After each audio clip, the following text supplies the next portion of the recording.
जय श्री राम दोस्तों, आप सभी का स्वागत है अक्षय वशिष्ठ चैनल पर। इस चैनल पर मैं अक्षय वशिष्ठ आपको ऐसे पैरानॉर्मल इंसिडेंट और एक्टिविटीज के बारे में बताता हूं जो कि हमारे फॉलोअर और सब्सक्राइबर हमारे साथ शेयर करते हैं। इंस्टाग्राम आईडी, जीमेल आईडी और अब एक ऐसा फोन नंबर जो कि आप स्क्रीन पर देख सकते हैं। तो कभी आपके साथ कोई पैरानॉर्मल इंसिडेंट हुआ हो, आप उसे रिकॉर्ड करके भेज सकते हैं। मैं अक्षय वशिष्ठ उसे नरेट करूंगा अपनी आवाज में। आगे बढ़ने से पहले एक बार बहुत बहुत शुक्रिया जो इंस्टाग्राम, यूट्यूब को आप प्यार दे रहे हैं उसके लिए। इसी तरीके से आपको फेसबुक को प्यार देना है, बट फेसबुक पे ऑलरेडी हमारे बहुत सारे फेक पेजेस चल रहे हैं जो बहुत सारे लोगों के साथ फ्रॉड कर रहे हैं।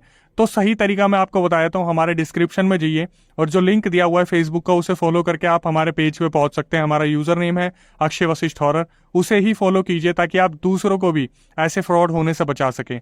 हमने ऑलरेडी फेसबुक पे काफी कंप्लेंट रेज कर रखी है, लेकिन फेसबुक बहुत धीरे काम करता है, इसलिए वहां से रिस्पॉन्स अभी हमें मिल नहीं रहा है, लेकिन फिर भी हम अपनी तरफ से लगे हुए हैं। ये जो रियल इंसिडेंट हमें शेयर किए जाते हैं, या आप में से ही कुछ लोग होते हैं जो हमसे शेयर करते हैं, जो आज के टाइम पे या कभी ना कभी अपनी जिंदगी में बहुत ज्यादा परेशान रहे हैं इन पैरानॉर्मल एक्टिविटीज की वजह से, जो नहीं चाहते आगे आने वाली जनरेशन ऐसी गलती करे। तो इनसे आप सीख ले सकते हैं। और आज का जो रियल इंसिडेंट है वो हमें प्रियांशु ने भेजा है, जो कि देहरादून के रहने वाले हैं। और इनका जो रियल इंसिडेंट है आपको बहुत सीख देने वाला है, क्योंकि 2019 में इनके साथ इतने सारे मल्टी पोजेशन के केसेस हुए, इनके पूरी फैमिली जो है एक मौत के कगार पे आ गई थी, लेकिन उस चीज से ये कैसे निकले ये आपको देखने और सीखने की बहुत ज्यादा जरूरत है। क्योंकि इस पूरे रियल इंसिडेंट में ये बताएंगे कि कैसे ये लोग हिमाचल की तरफ घूमने निकले, 4 कजन्स, और वहां पर जाने के बाद इनमें से एक कजन जो है इतनी बुरी तरीके से पोजेस हो गया कि उसका पूरा घर परिवार बर्बाद होते होते बचा। आज का जो रियल इंसिडेंट है वो हमें प्रियांशु ने बताया। प्रियांशु जो कि देहरादून के रहने वाले हैं, स्टार्टिंग से ही वो देहरादून में रहे हैं, उनकी पढ़ाई लिखाई अच्छी खासी जो है देहरादून में हुई है।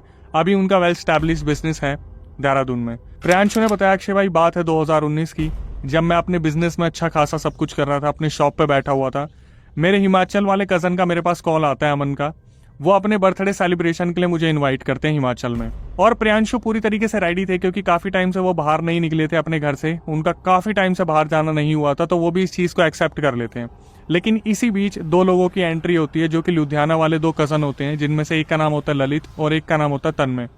ये अच्छी खासी पढ़ाई कर रहे थे लुधियाना में, लेकिन फिर भी इनसे पूछा जाता है तो ये लोग एक्सेप्ट करते हैं कि ये भी हिमाचल जाएंगे अमन के सेलिब्रेशन में। अब प्लान पूरा बनता है कि प्रियांशु स्कूटी लेके निकलेंगे और सबसे पहले लुधियाना वाले कजन्स के पास जाएंगे, वहां से फिर ये उन्हें पिक करके जो है हिमाचल की तरफ निकलेंगे। अब होता है क्या, प्रियांशु अपनी स्कूटी पिक करते हैं और फटाफट से पहुंचते हैं लुधियाना अपने दोनों कजन्स के पास। वहां पर जाने के बाद जो दोनों कजन होते हैं वो अपनी स्कूटी निकालते हैं और यहाँ पर प्रियांशु अपनी स्कूटी पिक करते हैं और ये फटाफट हिमाचल की तरफ निकल जाते हैं। रास्ते में इन्होंने खूब मौज मस्ती करी। मौज मस्ती करते टाइम मौसम भी बहुत अच्छा हो गया था, हल्की हल्की बारिश जैसा मौसम था, इन्होंने बताया। ये वहां पर पहुंचते हैं हिमाचल ट्रैवल करने के बाद। हिमाचल पहुंचने के बाद ये चारों प्लान बनाते हैं कि आज रात हम रिजॉर्ट में रुकेंगे, वहां पर खूब ड्रिंक करने वाले हैं, पूरा पार्टी एंजॉय करने वाले हैं। तभी अचानक से जो हिमाचल वाले कजन थे उनके पास कॉल आता है उनकी फैमिली से कि बेटा तेरे को एक फंक्शन अटेंड करना है, तुम लोग बर्थडे एंजॉय कर लेना, लेकिन पहले फंक्शन अटेंड करते हुए तुम लोग अपना जो भी है प्लान कंटिन्यू कर लेना। तो हिमाचल वाले जो कजन होते हैं वो इन तीनों को बोलते हैं कि भाई एक रिलेटिव है, उनका फैमिली फंक्शन है और उसे अटेंड करना बहुत जरूरी है, घर में से कोई जा नहीं पा रहा, तो हम लोग क्या करेंगे, उस फंक्शन को अटेंड करेंगे और जितनी जल्दी हो सके वहां से फ्री होके हम लोग रिजॉर्ट में जाएंगे और वहां पर खूब एंजॉय करेंगे। इसी हिसाब से इनका पूरा प्लान बनता है। और जो हिमाचल वाले कजन थे वो पूरा डिस्क्रिप्शन देते कि भाई जो फंक्शन है वो पूरा का पूरा फंक्शन जो नंगल डैम है, बांगड़ा नंगल डैम, उसके पास जाके पहाड़ी के ऊपर है पूरा फंक्शन, और वहां पर भी बहुत एंजॉय हम करने वाले हैं। अब इनके दिमाग में जो चीजें चल रही थी कि पहाड़ों पर परफ्यूम लगाना थोड़ा सा ठीक नहीं होता, लेकिन लुधियाना वाले जो कजन थे वो इन चीजों से बिल्कुल बेखौफ थे। प्रियांशु ने अपनी रिकॉर्डिंग में बताया कि अक्षय भाई मेरे को ना पता था कि पहाड़ों के जो फंक्शंस होते हैं वहां पर जितना परफ्यूम कम लगाया जाए, जितना इत्र कम लगाया जाए उतना अच्छा होता है। और प्रियांशु ने अपने दोनों कजन्स को, लुधियाना वालों को, बोला था कि परफ्यूम ज्यादा मत लगाना, लेकिन उन्होंने बोला कि गर्मी ज्यादा है, पसीने की स्मेल आ सकती है, इसलिए उन्होंने परफ्यूम बहुत ज्यादा लगा रखा था। ये लोग फटाफट से अपनी तैयारी करने के बाद फंक्शन में निकलते हैं। दोनों स्कूटी पे ये 2-2 लड़के जो है सवार होके निकल गए। इन्होंने ड्रिंक करी हुई थी। ये लोग जो है हिमाचल की उस लोकेशन पे पहुंचते हैं जहां पर इन्हें स्कूटी खड़ी करनी थी। स्कूटी खड़ी करने के बाद इन्हें काफी जो है डिस्टेंस पे ऊपर जाना था, जिसकी वीडियो इन्होंने हमें शेयर की। तो सबसे पहले वो व्यू हम देख लेते हैं जो काफी डरावना है। तो सबसे पहले वीडियो आप देख लीजिए। मजा आ रहा सर, हुन पौड़ियां आई हैं ठीक ठाक। आ गया घर अद्धा चढ़े जी।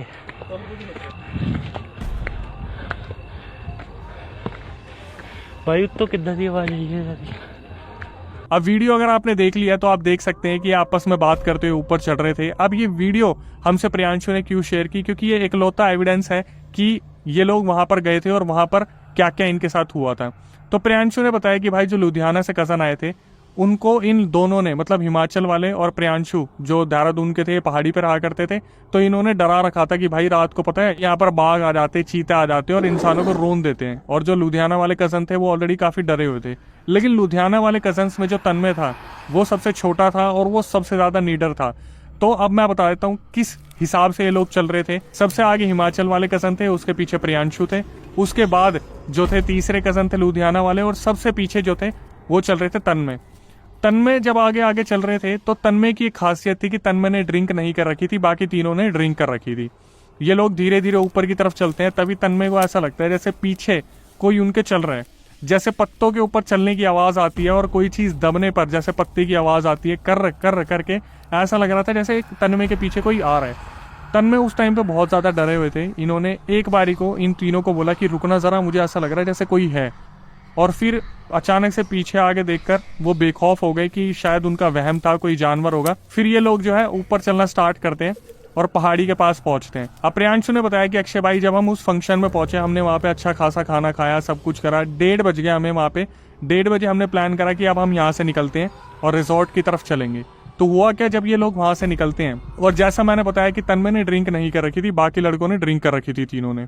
तो ये क्या करते हैं, अलग अलग स्कूटी पे बैठते हैं, मतलब 2 स्कूटी और 2 लड़के बैठते हैं। तो एक तरफ प्रियांशु स्कूटी चला रहे थे और एक तरफ तन्मय स्कूटी चला रहे थे। प्रियांशु जो थे उन्होंने कम ड्रिंक की थी और तन्मय ने तो ड्रिंक ही नहीं की थी। बाकी जो 2 कजन्स थे उन्होंने थोड़ी ज्यादा ड्रिंक कर रखी थी। इसी हिसाब से ये लोग स्कूटी चलाते चलाते वहां से निकल रहे थे। स्कूटी चलाते चलाते अचानक से ऐसा लगता है तन्मय को, जो सबसे छोटे कजन थे लुधियाना वाले जिन्होंने ड्रिंक नहीं कर रखी थी, उन्हें ऐसा लगता है कि पीछे से कोई आवाज मार रहा है। तो तन्मय जो है अपने लुधियाना वाले कजन से पूछते कि तेरे को कोई आवाज आई, और वो जो थे वो अचानक से बोलते कि तू पागल हो गया क्या, तू यार स्कूटी चला और मेरे को डिस्टर्ब मत कर, मैं वैसे ही मुझे चक्कर से आ रहे हैं। ये लोग जब रिजॉर्ट की तरफ जा रहे थे तभी इनका प्लान बनता है कि हम कुछ और लिकर पिक करेंगे। तो वहां पर एक ऐसी शॉप थी जो रात को खुली हुई थी, वहां से लिकर पिक करते हैं और इनका प्लान बनता है कि रिजॉर्ट में जाके हम और भी ज्यादा अच्छी तरीके से एंजॉय करेंगे, ड्रिंक करेंगे और फिर वहां पर नाच गाना होगा। लेकिन होता क्या है, लिकर इन्होंने अच्छी खासी बोतल्स ले ली थी तो डिक्की के अंदर फिट नहीं हो रही थी। तन्मय जिस स्कूटी पे बैठे थे, तन्मय बोलते कि कोई नहीं, मैं होश में हूँ, तुम एक काम करो डिक्की में रख दो। डिक्की को थोड़ा बहुत एडजस्ट करके, रिजॉर्ट अब 1-2 किलोमीटर दूर ही है, लेकिन पहाड़ी का 1-2 किलोमीटर आप समझ ही सकते हैं। तो तन्मय बोलते हैं कि मैं थोड़ा सा आगे बैठ के लिख कर रख के रिजॉर्ट तक पहुंचा दूंगा, तुम तीनों ट्रिपलिंग कर लो और हम चलते हैं। इसी हिसाब से इन्होंने प्लान को फॉलो करा और जो तन्मय थे वो स्कूटी के थोड़ा सा आगे एडजस्ट होकर बैठ के चलाने लगे और जो बाकी तीनों थे वो ट्रिपलिंग करके दूसरी स्कूटी पे आ रहे थे। अब प्रियांशु ने बताया कि अक्षय भाई मैं ना स्कूटी चला रहा था और मेरी नजर तन्मय पे थी। तन्मय अचानक से बार बार इधर उधर देख रहा था, जैसे उसे कोई बुला रहा है, कोई कुछ देख रहा है, कुछ फेंक रहा है, कुछ ना कुछ उसके साथ हो रहा था। उन्होंने बताया प्रियांशु ने कि अक्षय भाई अचानक से क्या हुआ, सीधे चलते चलते हम जब स्कूटी चला रहे थे, तन्मय का पता नहीं अचानक से क्या ध्यान भटका, उसने स्कूटी सीधा लेन से उतार कर अचानक से रोड के बगल में खेत के अंदर डाल दी और वो बहुत बुरी तरीके से वहां पे गिरा। प्रियांशु ने बताया कि सामने सामने तन्मय अच्छी खासी स्कूटी चला रहा था और लेफ्ट हैंड साइड में उसने रोड से स्कूटी उतार दी और वो बहुत बुरी तरीके से गिर गया। प्रियांशु ने बताया कि अक्षय भाई जब हम वहां पे गए तन्मय को उठाने के लिए तो हमने देखा स्कूटी गिरी हुई है, लिखकर सारा टूट फूट चुका है और तन्मय से खड़ा नहीं हुआ जा रहा है। तन्मय के जैसे पैर में बहुत बुरी कोई चोट लगी है। हमने फटाफट से दोनों स्कूटी पे बैठे एडजस्ट हुए और तन्मय को एक हॉस्पिटल लेके गए। तो वहां पर जाके हमें पता चला कि तन्मय के पैर में फ्रैक्चर हो चुका है। तन्मय से बार बार पूछा जा रहा था कि भाई तूने ऐसा क्यों करा, क्यों स्कूटी गिराई, तेरे घर वालों को हम क्या जवाब देंगे, हम लुधियाना में क्या बोलेंगे कि तेरा क्या हुआ।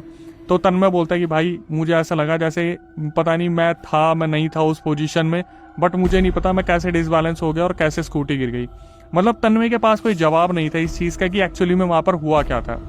अब हुआ क्या, जब ये लोग हॉस्पिटल में थे तो जो तन्मय के साथ उनके कजन आए थे वो वहां पर रुक जाते हैं और जो 2 कजन थे प्रियांशु और जो हिमाचल वाले थे वो प्लान करते कि यार हम आसपास कोई धर्मशाला कर लेते हैं क्योंकि हमें थोड़ा आराम भी करना है और हॉस्पिटल में हमें ऐसे रुकने भी नहीं दिया जाएगा कि एक रूम में 3-3 4-4 बंदे रुके हुए हैं। तो तन्मय के साथ उनके एक कजन रुके हुए थे जो लुधियाना वाले थे, बाकी देहरादून के प्रियांशु और जो हिमाचल वाले कजन थे वो आसपास ही एक धर्मशाला ले लेते हैं। अब हुआ क्या, अचानक से प्रियांशु के पास कॉल आता है रात को हॉस्पिटल से, और वो तन्मय के साथ जो लुधियाना वाले कजन थे वो ही फोन करके बोलते कि भाई ये बड़ी अजीब अजीब सी हरकतें कर रहा है, अचानक से चिल्ला रहा है और बार बार बोल रहा है कि मुझे कुछ दिख रहा है हॉस्पिटल के अंदर। तो ये जो दोनों कजन थे प्रियांशु और जो हिमाचल वाले थे, ये उठ के हॉस्पिटल पहुंचते हैं और तन्मय से पूछते हैं कि तुझे क्या हो रहा है, तुझे कोई प्रॉब्लम है क्या। तो तन्मय ने बताया उन्हें कि मेरे जो एक कजन है ये सो रहे थे अपने बेड पे और मुझे ऐसा लगा जैसे मेरे आगे पीछे कोई घूम रहा है। मैंने चद्दर को अपने मुंह पे डाल लिया तो अचानक से चद्दर को किसी ने जोर से खींचा और मुझे एकदम से कोई एंटिटी दिखी जो मुझे बोल रही थी चल मेरे साथ।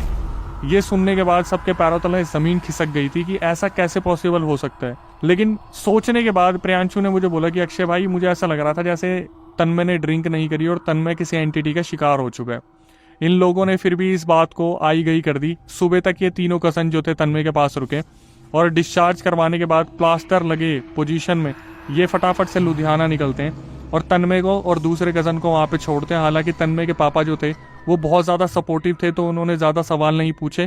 पूछने पर बस इन्होंने प्रियांशु और जो हिमाचल वाले कजन थे उन्होंने बता दिया कि बारिश वारिश हुई थी, स्कूटी स्लिप हो गई जिसकी वजह से इसका एक्सीडेंट हो गया था। उसके घर वालों ने भी ज़्यादा पूछा नहीं, वहाँ पर हमने चाय पी और हम फटाफट से हम वहाँ से निकल गए। अब इसके बाद क्या हुआ, प्रियांशु ने लुधियाना वाले जो दूसरे कजन थे तन्मय के उनसे बात करी कि भाई क्या चल रहा है क्या नहीं चल रहा। तो 1-2 हफ्ते बाद उन्होंने बताया कि यार तन्मय को ना कुछ हो गया है। तो यहाँ से प्रियांशु ने पूछा कि क्या हो गया, पूरी अच्छी तरीके से मुझे बता, सब ठीक तो है। तो वो जो कजन थे वो बताते कि तन्मय रात को सोता नहीं है, मतलब उसको ऐसा लगता है जैसे उसके कमरे के कोने में कोई खड़ा रहता है और जब से तन्मय आया है ना उसका पूरा हाव भाव बदल से गए हैं। मतलब ऐसा लगता है जैसे उसको किसी एंटिटी ने पोजेस कर लिया है, कुछ ऐसा है। लेकिन जो तन्मय के पापा थे वो इन चीज़ों पर बिल्कुल भी बिलीव नहीं करते थे। तो ज़्यादा पूछने पर उनके कज़न ने बताया कि उन्होंने एक दिन तन्मय से बात की थी और तन्मय ने बताया कि रात को 1 से 1.5 के बीच में अचानक से कोई ना एंटिटी उनके आसपास भटकती है, कोई ना कोई एंटिटी है जो उनके चद्दर वद्दर खींचती है, वहाँ पर चिल्लाने की आवाज़ आती है और किसी और को नहीं आती, सिर्फ तन्मय के साथ ऐसा होता था। अब हुआ क्या, प्रियांशु ने पूरा मुझे कंटिन्यूसली बताया कि अक्षय भाई मेरी जो बात हुई उसमें मेरे को एक एक चीज़ पता चली कि ये धीरे धीरे जो है ना बढ़ता जा रहा है तन्मय के साथ, ये चीज़ें कम नहीं हो रही और भी ज़्यादा हो रहा है। जहाँ पर कोई एंटिटी उसे बहुत ज़्यादा परेशान करने लगी थी, ये चीज़ें गुजरती है 2019 से 2020 आ जाते हैं और लॉकडाउन की प्रक्रिया स्टार्ट हो जाती है, जहां पर प्रियांशु धीरे धीरे बात करते रहते थे आपस में सारे कजन से और पता चलता था कि तन्मय की हालत और भी ज्यादा खराब होती जा रही है। तन्मय अपने पापा के बिजनेस में उनको सपोर्ट किया करते थे, लेकिन लॉकडाउन के टाइम पे सारे बिजनेस बंद हो गए थे।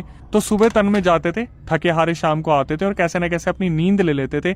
लेकिन इस टाइम पे क्या हो रहा था, लॉकडाउन जब लग गया था तो तन्मय के पास कोई काम नहीं होता था और रात को उन्हें नींद नहीं आती थी और ऐसा लगता था कोई एंटिटी उनके आगे पीछे घूम रही है और बार बार उन्हें परेशान कर रही है।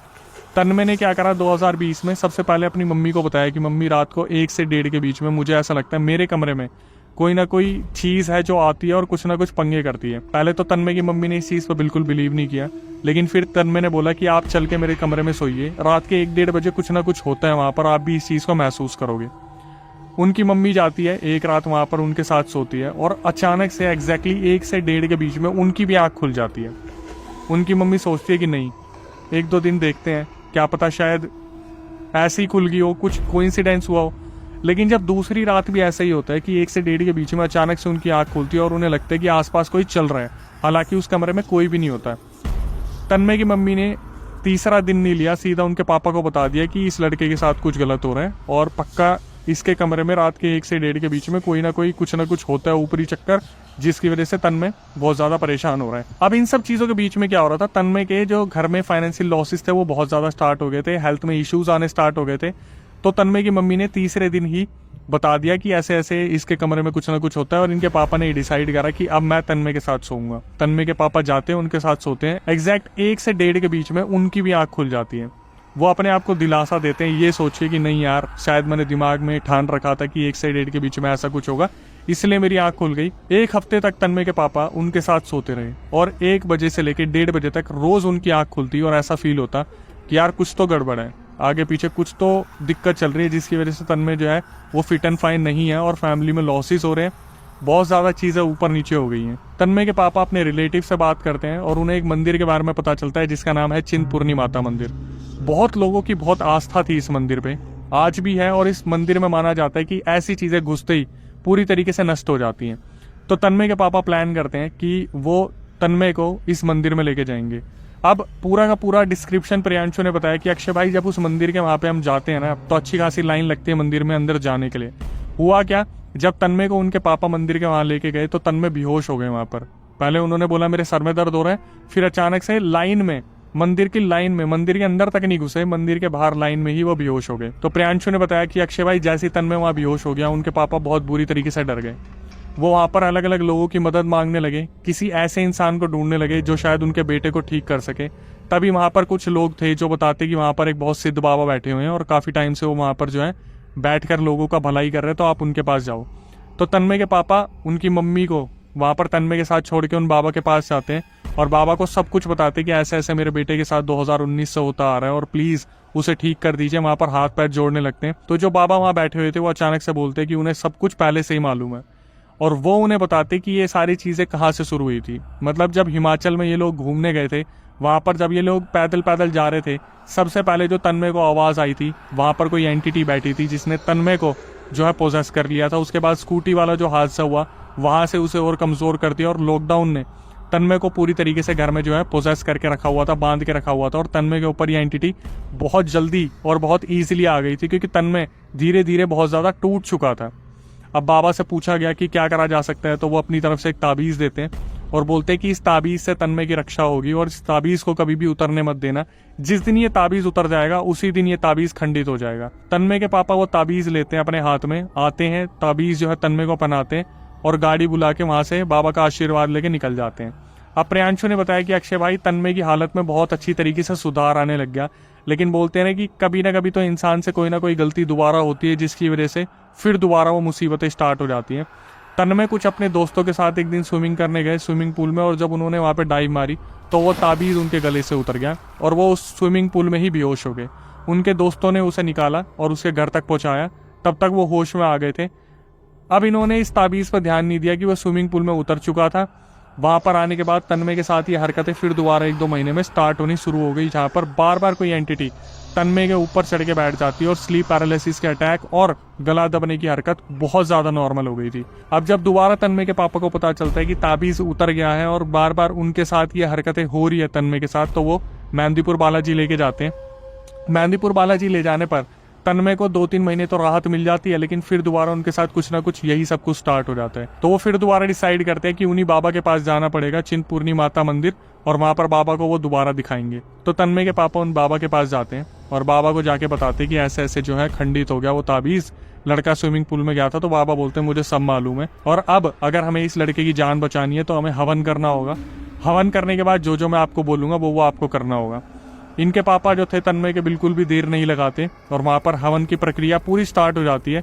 बहुत अच्छी तरीके से हवन चल रहा था, जहाँ पर प्रियांशु ने बताया कि अक्षय भाई मैं भी वहीं पे था और मैंने अपनी आंखों से देखा कि तन्मय एक सर्कल में आलती पालती मार के बैठा हुआ था, जमीन पे उसके हाथ थे और वो 3 फुट से ज्यादा उछल रहा था हवा में। प्रियांशु ने बताया कि अक्षय भाई मैंने उस चीज की ना वीडियो भी बनाई थी, लेकिन मेरे घर वालों ने डिलीट करवा दी, ये बोल के कि ऐसी चीजों की वीडियो अपने फोन में नहीं रखते वरना मैं पक्का शेयर करता। प्रियांशु ने बताया मैंने अपनी आंखों से देखा कि तन्मय वहाँ पर जब हवन हो रहा था बुरी तरीके से चिल्ला रहा था और आलती पालती मार के हाथ के बल 3.5 फुट जो है हवा में कूद रहा था। बड़ी मुश्किल से हवन हुआ, बड़ी मुश्किल से सारी चीज़ें नॉर्मल हुई। एक बार तन्मय वहाँ पर जो थे बेहोश हो गए। जब वो होश में आए तो घर वालों ने पानी वानी पिलाया, वो ठीक हो गए थे। बाबा जी ने बोला कि अब इसके ऊपर से सारी विपत्ति हट चुकी है, सब कुछ ठीक हो गया, तुम इसे ले जा सकते हो। लेकिन ले जाने से पहले एक प्रक्रिया उन्हें करनी थी। जो भी हवन की सामग्री थी वो एक चलते पानी में बहानी थी। तो उनके मम्मी पापा को बोले कि तन्मय को गाड़ी से निकलने मत देना, और जब आप ये सामग्री विसर्जित करोगे किसी भी नदी में तो आपको पीछे मुड़ के नहीं देखना। अब हुआ क्या, यहाँ पर एक ऐसी बड़ी गलती होगी जिसकी वजह से अब ये पूरा परिवार मुसीबत में पड़ गया। रास्ते में सतलुज नदी पड़ी थी और वहां से तन्मय की मम्मी ने पापा ने जब उस सामग्री को बहाया तो अचानक से उनकी मम्मी को पीछे से पता नहीं किसकी आवाज़ आई और उनकी मम्मी ने पीछे मुड़ के देख लिया। अब वो जो एंटिटी थी वो वहां से उनकी मम्मी के पीछे आ गई। प्रियांशु ने बताया अक्षय भाई सब अपने अपने घर पे आ गए और उनकी मम्मी ने किसी को कुछ भी नहीं बताया। अब क्या हुआ, जो तन्मय की मम्मी थी उनके साथ सारी चीज़ें स्टार्ट हो गई। वही स्लीप पैरालिसिस, एंटिटी का दिखना, बार बार उन्हें ऐसा लगना रात को कोई उनकी चद्दर खींच रहा है और उनके ऊपर बैठ के कोई उनका गला दबाने की कोशिश कर रहा है। कुछ ना कुछ ऐसा ही होने लगा। और प्रियांशु ने बताया अक्षय भाई धीरे धीरे लॉकडाउन खुल गया और तन्मय और उनके पापा काम पे जाने लगे और उनकी जो मम्मी थी घर में रहती, वो जो एंटिटी थी उनकी मम्मी को बहुत ज़्यादा परेशान करने लगी। उनकी मम्मी आखिर किसको बताती, कैसे बताती, क्योंकि सब अपने काम पे जाते थे तो तन्मय की मम्मी अकेली रहती। हुआ क्या, धीरे धीरे जो पोजेशन था वो तन्मय की मम्मी के ऊपर बहुत हावी होने लगा। तो एक रात क्या हुआ, तन्मय की मम्मी आराम से उनके पापा के बगल में सो रही थी, जब अचानक से 1 से 1.5 के बीच में उन्हें भी वही फील होता है कि कमरे में कोई आ गया है, कोई एक ऐसी एंटिटी जो मौजूदगी का एहसास दिला रही है। और धीरे धीरे तन्मय की मम्मी जो है वो स्लीप पैरालिसिस की पोजीशन में आ गई। तन्मय की मम्मी ने फटाफट से साइड में हाथ मारा उनके पापा को उठाने के लिए। तो उनके पापा जब उठ के देखते हैं, तन्मय की मम्मी के पूरे बाल खोले हुए थे, आंखें पूरी लाल थी और वो अजीब ही आवाज़ में बात कर रही थी, जैसे कोई एंटिटी उनके अंदर आ चुकी है। तन्मय के पापा ने जस्ट उनसे पूछा कि क्या हुआ, सब ठीक है। तन्मय की मम्मी ने उन्हें बेड से धक्का मारा, तन्मय के पापा ज़मीन पे जाके गिरे और वो वहाँ पर समझ चुके थे कि भाई बेटे से उठ के जो चीज़ थी वो माँ के अंदर आ गई है। अब तन्मय की मम्मी को संभालना बहुत ज़्यादा मुश्किल हो गया। वहाँ पर हनुमान चालीसा का सहारा लिया गया, बार बार जो है उन्हें संभाला गया। तन्मय और तन्मय के पापा वहाँ पर सिर्फ 2 जने थे जो तन्मय की मम्मी को संभाल रहे थे। तन्मय के पापा के दिमाग में यही चल रहा था कि अब इन्हें भी चिंतपूर्णी माता के मंदिर ले जाना पड़ेगा, उन बाबा के पास, वही कुछ बताएंगे इलाज है क्या। हुआ क्या, अगले 1-2 दिन ये लोग बहुत परेशान रहे, क्योंकि जब भी चिंतपूर्णी माता मंदिर की बात होती तो तन्मय की मम्मी के अंदर जो एंटिटी आती वो ऐसा विकराल रूप दिखा देती जहाँ पर ये जा ही नहीं पाते। बड़ी मुश्किल से ये लोग अपनी गाड़ी में हनुमान चालीसा चलाकर चिंतपूर्णी माता मंदिर पहुंचे और वहां पर उन बाबा जी से मिले। तो बाबा जी ने खुद बता दिया कि जब तुम लोगों ने सामग्री बहाई थी सतलुज नदी में तो इनकी मम्मी ने पीछे मुड़ के देख लिया था, जिसकी वजह से वो एंटिटी इनके अंदर आ गई है। अब हुआ क्या, काफी मिन्नतों के बाद एक ताबीज बनाया गया, जिस ताबीज को कहीं ना कहीं उनकी तन्मय की मम्मी को दिया गया। उसके बाद प्रियांशु ने बताया कि अक्षय भाई, सबको लगता है कि हैप्पी एंडिंग हो गई, लेकिन ऐसा कुछ भी नहीं हुआ। प्रियांशु ने बताया कि उनकी मम्मी हाल फिलहाल में कभी भी अगर वो ताबीज़ उतार देती है तो वो एंटिटी उनका पीछा नहीं छोड़ रही। आज तक वो जो एंटिटी है वो पीछे पड़ी हुई है। ताबीज़ उतरते ही तन्मय की मम्मी के ऊपर अचानक से पोजेशन हो जाता है, जहाँ पर वो कोई भी अगर खाना बना रही होंगी तो गर्म खाने में हाथ डाल के अपने मुंह पे लगा लेती हैं, कुछ भी कर लेती हैं, जलते तेल में कुछ कर लेती है, लेकिन कुछ भी ऐसा कर लेती है जिससे पता चल जाता है कि वो एंटिटी कितनी ही ज़्यादा क्रूल है। प्रियांशु ने आखिरी में आके मोरल ऑफ द स्टोरी बताया कि अक्षय भाई, अगर आप पहाड़ों में बच के रहना चाहते हो ना तो अपने आप को परफ्यूम से और इत्र से जितना दूर रखो उतना आपके लिए अच्छा होगा। अब मेरी जो सबसे बड़ी आपसे रिक्वेस्ट है वो ये है कि अगर आपके साथ कभी कुछ ऐसा हो जहाँ पर आप पहाड़ों पे जा रहे हो और आपको अचानक से पीछे से आवाज़ आ जाए, आपको अगर पता है कि सब आपसे आगे चल रहे हैं, तो भाई सबसे पहले चुपचाप जाना उनके पास और उनको बता देना आपके साथ कुछ ऐसा हो रहा है, तो सीधा आपको मंदिर की तरफ ले जाएं और वहाँ पर किसी पंडित जी या फिर किसी भी सिद्ध पुरुष का सहारा लेके आप वहाँ पर बच सकते हो। दूसरा, अपने आप को परफ्यूम और इत्र से बिल्कुल दूर रखें, क्योंकि पहाड़ों की जो एंटिटीज़ होती हैं वो अकाल मृत्यु मरती है, क्योंकि कभी तो उनको जानवर नोच देते हैं और कभी वो पहाड़ी से गिरते हैं, तो उनकी इच्छाएं पूरी नहीं होती। और पहाड़ों पे ये सब कुछ बहुत ज़्यादा होता है। कहीं भी आप जाओ तो आपको बहुत बहुत बहुत तरीके से रहना आना चाहिए। आपको थोड़ी भी हवाबाजी आपकी बहुत ज़्यादा महंगी पड़ सकती है। तो आखिरी में आके मैं यही कहना चाहूँगा, जो इंस्टाग्राम यूट्यूब का आप प्यार दे रहे हो उसके लिए तहे दिल से शुक्रिया। फेसबुक को भी इसी तरीके से फॉलो कर लीजिए, डिस्क्रिप्शन में लिंक है, उसे जाके आप फॉलो कर सकते हैं। अक्षय वशिष्ठ हॉरर हमारा यूज़र नेम है। आपकी भारी डिमांड पर हमने पॉडकास्ट स्टार्ट किया है, पॉडकास्ट का हिस्सा आप भी बन सकते हैं। उसकी प्रक्रिया मैं आपको बता देता हूँ। सिंपली आपको क्या करना है, हमारा जो व्हाट्सअप नंबर आप स्क्रीन पे डिस्क्रिप्शन में देख रहे हो उस पर जाके आपको पूरा रियल इंसिडेंट रिकॉर्ड करके भेज देना और मेंशन कर देना है कि हम पॉडकास्ट में आना चाहते हैं। हमारी टीम एक बार उसको गो थ्रू करेगी, रिव्यू करेगी। देखने के बाद आपको पूरा जो है एड्रेस दिया जाएगा, आप दिल्ली में हमारे पॉडकास्ट सेंटर में आ सकते हैं और पूरा रियल इंसिडेंट बता सकते हैं, ताकि आगे आने वाली जनरेशन इन गलतियों से कहीं ना कहीं सीख ले सके। आखिरी में आके मैं यही कहना चाहूँगा, आप में से बहुत सारे नए लोग होंगे जो इस चैनल पर आए हैं। मेरी आपसे रिक्वेस्ट है, आप लोग देखते हैं पर आपका सपोर्ट हमारे लिए बहुत ज़रूरी है, तो चैनल को सब्सक्राइब कर लें, बेल नोटिफिकेशन ऑन कर लें, ताकि सबसे पहली वीडियो आपके पास पहुंचे। और कभी आपके साथ कोई पैरानॉर्मल इंसिडेंट हुआ हो तो आप उसे रिकॉर्ड करके हमें भेज सकते हैं। मैं अक्षय वशिष्ठ उसे नरेट करूंगा अपनी आवाज़ में। नई वीडियो, नए पॉडकास्ट आने तक stay tune with the channel.